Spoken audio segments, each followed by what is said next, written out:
eu dava aula para uma turma e eu tinha uma criança que ele era de um projeto social. E esse menino, ele era muito difícil. O pai estava preso, a mãe tinha abandonado, e quem estava cuidando daquela criança era o tio, o irmão do pai, que era uma pessoa assim, até onde eu conheci, maravilhosa, uma pessoa trabalhadora, uma pessoa honesta, uma pessoa realmente com princípios bons. E ele chegou para mim e falou: olha, eu queria deixar o meu sobrinho fazer mais aulas com você e tal, só que no projeto eu vejo que é uma vez na semana. E ele se abriu comigo e eu dei uma bolsa para ele estudar no instituto. E ele foi para o instituto. Chegando lá no instituto, ele já era difícil no projeto. No instituto ele se tornou mais difícil ainda, porque ele queria chamar atenção e tal. E ele tinha mais ou menos aí uns 8 anos. E ele era uma criança muito complicada, ela falava muitos palavrões, e era muito agressivo. E a luta, né? Se você for agressivo na luta, ela não casa. E aí eu tive que controlar, tive que fazer, eu usei esse método com ele, mas eu quero contar para vocês uma passagem do que aconteceu. Ele falou um palavrão, e eu já tinha falado para ele que se aquilo voltasse a acontecer, eu ia tirar ele das brincadeiras, ele não ia poder participar das brincadeiras que a gente faz na aula. Às vezes eu mudo até o momento da brincadeira, põe naquele momento só para ele sentir. E aí eu falei que ele não ia participar das brincadeiras porque ele tinha tornado a fazer aquele erro. Aí ele me xingou, falou um monte, falou que me odiava e tudo. E isso o tio dele estava assistindo, já tinha combinado com o tio dele, onde ele não poderia se interferir, não podia interferir naquele momento. E eu falei para ele falei: olha, vai sentar aqui. Ele falou: não vou sentar. Aí eu peguei ele assim, não peguei forte, lógico, mas eu peguei o menino, falei: você vai sentar? Sim, quem manda aqui sou eu. Eu não vou sentar. E ele pegou e tentou me bater. Eu tinha, geralmente nas nossas aulas tem um outro professor comigo que me acompanha. Falei: olha, fulano, puxa a aula aí, que eu vou levar ele lá pra fora. Aí, pedi pro tio dele se retirar da recepção, o tio dele se retirou, eu peguei ele e falei: você vai ficar aqui fora agora comigo até você se acalmar. E ele começou a ficar muito agitado, muito nervoso, eu pus ele sentado, ele levantou, eu pus ele sentado, ele levantou, eu pus ele sentado, ele levantou, e a gente ficou naquela briga, e eu, tranquilo, falei: você vai sentar, toda hora afirmando a minha autoridade, você vai sentar, falei: uma hora ele vai desistir, porque eu não vou desistir, eu não desisto dos meus alunos. Você vai sentar, ele: não vou, você vai, você não vou, e as mães assistindo aquilo. E aí uma hora ele cansou, o que ele fez? Ele foi e me deu um soco na boca. E aí nisso eu tava sentando, olhando pra mãe, conversando, a mãe falou assim: nossa, ele é difícil. Eu falei: não, mas a gente vai dar um jeito. No que eu falei jeito, ele me deu um soco assim, tum. Lógico, a mãozinha dele é pequenininha, mas chegou a cortar a minha boca. Na hora que ele me deu o soco, o que eu fiz? Eu peguei pelo braço, sentei ele aqui no meu colo, segurei ele pelo braço, o tio dele assistindo de longe, segurei ele pelo braço, falei o nome dele, vamos colocar o nome aqui, né? Falei: o Burger King, você não vai sair daqui, porque quem manda sou eu, e vou deixar você daqui na hora que você se acalmar e pedir desculpas. E ele tentou me morder, e eu fiquei tranquilo, bem calmo, segurando ele, sem machucá-lo, né? E aí ele me solta, tá me machucando. Eu falei: não estou te machucando, estou segurando. Sabe quando você não segura o pulso? Tava só ele conseguia mexer, e eu segurando ele tranquilo, passei a perna aqui para ele não chutar. Ele tentou me morder, eu não deixei. Ficamos naquele impasse durante 15 minutos. Nós ficamos 15 minutos ali, o tio dele me olhando. E aí ele acalmou, ele começou a respirar fundo. Falei: eu vou te soltar, você vai me agredir de novo? Ele falou: não. Então tá, então eu vou te soltar e você senta do meu lado. Ele falou: tá bom. Aí eu peguei e soltei, ele sentou, ele quis levantar. Falei: você vai sentar, eu vou pegar e segurar você de novo, até você aprender que quem manda sou eu. Aí ele sentou, ficou emburrado.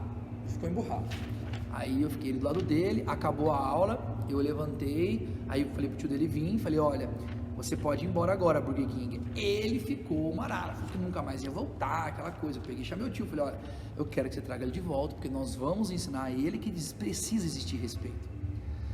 Galera, na próxima aula ele veio como se nada tivesse acontecido, ele veio tudo super bem, olhou pra mim e falou: sensei, você me desculpa? Eu falei: eu desculpo, mas presta atenção, a partir de agora não vai ter mais chamadas de atenção, a partir de agora eu não vou mais falar para você, te avisar, te explicar, A partir de agora, todas as vezes que você não respeitar o lugar, as pessoas que estão aqui, principalmente a mim, que sou o seu professor, eu vou tirar você das brincadeiras, você vai sentar num lugar onde ninguém vai brincar com você e eu vou ficar do seu lado sentado contigo.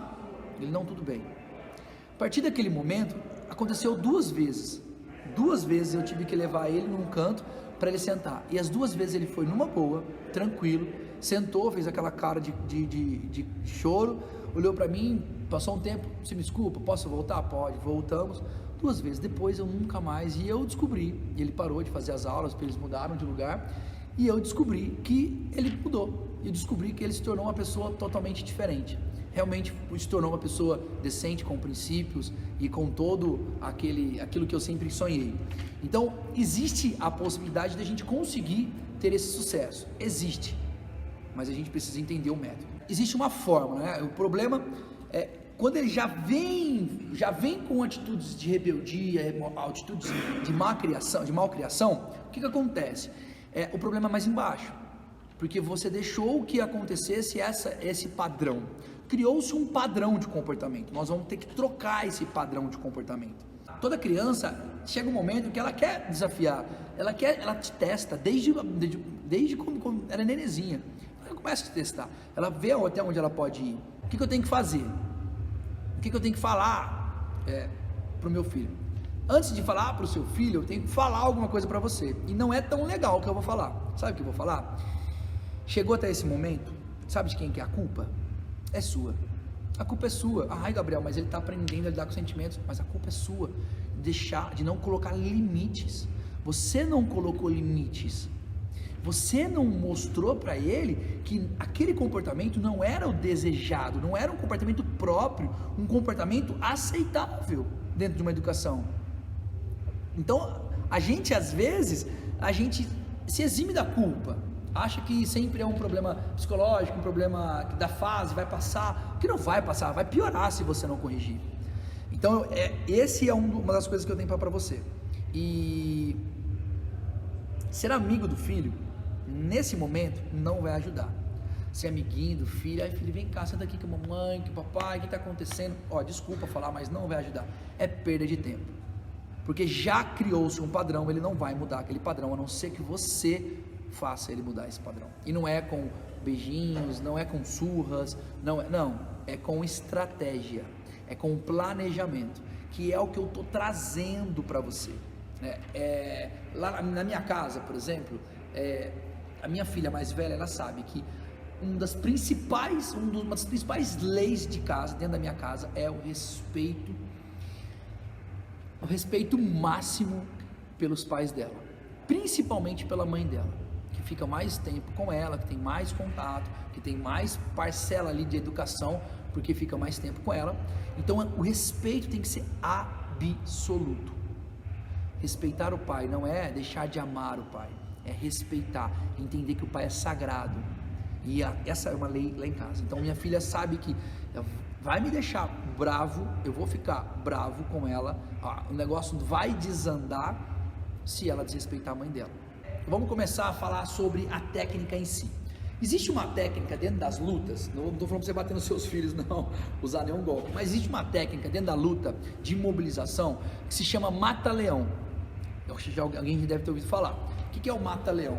É quando eu abraço o pescoço do outro, né? Então eu passo por trás do pescoço e aí eu fecho a cabeça da pessoa e aperto e estrangulo. Então a pessoa, ela é estrangulada, né? E aí ela bate quando ela não está conseguindo mais respirar. E eu solto e tal. Então é uma forma de aprender a imobilização.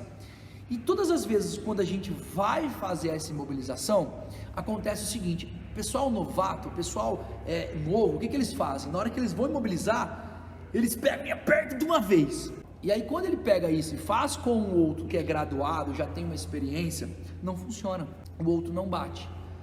E aí você me pergunta, como? O que ele faz para defender aquele mata-leão? Ele espera, ele simplesmente espera, porque ele está vendo que o outro está colocando 100% daquela força, ele está colocando 100% da força.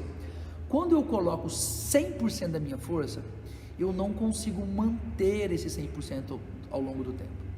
Então esse 100% ele tem um período curto. Então o que o outro faz? Prende a respiração, espera você afrouxar. Quando você perde a força, ele consegue tirar. Então esse é o segredo, é você não colocar a força 100%. Você vai fazer o que? Você vai colocar, não estou falando para você fazer no seu filho, estou só mostrando a técnica para a gente poder entender o conceito.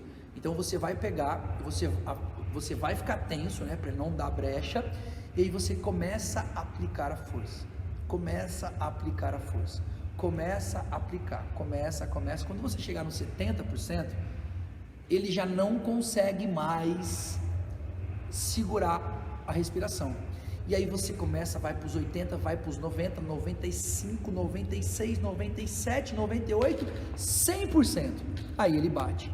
Porque ele entende que só está ficando pior, só está piorando. Então ele desiste.